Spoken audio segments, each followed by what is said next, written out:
what is the Lakers' thoughts on Ball's dad, LaVar, now that it is finally push come to shove time with 24 hours to go? And is it possible we get the biggest surprise of the draft with De'Aaron Fox's name being mentioned second overall tomorrow night? Yeah, I mean, like, look, I'll tell you, like, I don't think they've been concerned about LaVar Ball just in the sense that, you know, one, you haven't heard from him lately. Have you noticed that? He hasn't been public in the last couple of weeks. Well, and not only that, Ramona, we saw a hilarious Foot Locker spot where Lonzo is poking fun of the situation. You know, a little bit of humility and sense of humor in a manner that we haven't seen it.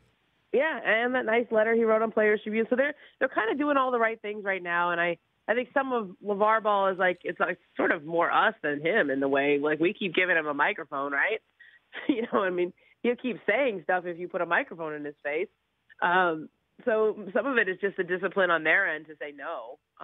So I think that's what's been happening the last couple of weeks. And that shows a little self-awareness, okay?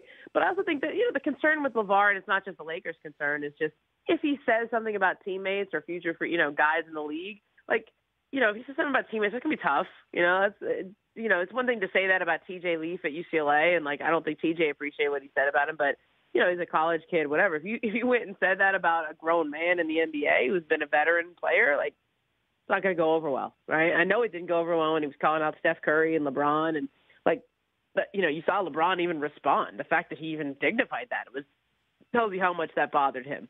So I think that's the concern with LaVar. It's not about anything else about the big baller brand or anything. Like, he can do whatever he wants to do there, but it's more about you saying things about either your teammates or other guys in the league.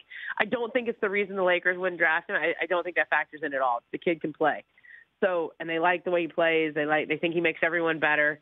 The real question is, you know, what do you need more, offense or defense? Because the Lakers had the absolute worst defense in the league last year. And Josh Jackson and De'Aaron Fox are huge upgrades there, not just physically and athletically, but attitude-wise. And I think that's really what's going back and forth in their head right now. Although saying all this, if they keep the 2 pick, I really do think they're going to take Lonzo. But if they trade back, you know, and get an extra pick somewhere, I could see them take one of the other 2 guys or they like a couple guys later in the lottery too. The Rich Eisen Show, weekdays at noon Eastern on radio stations across the country and audience.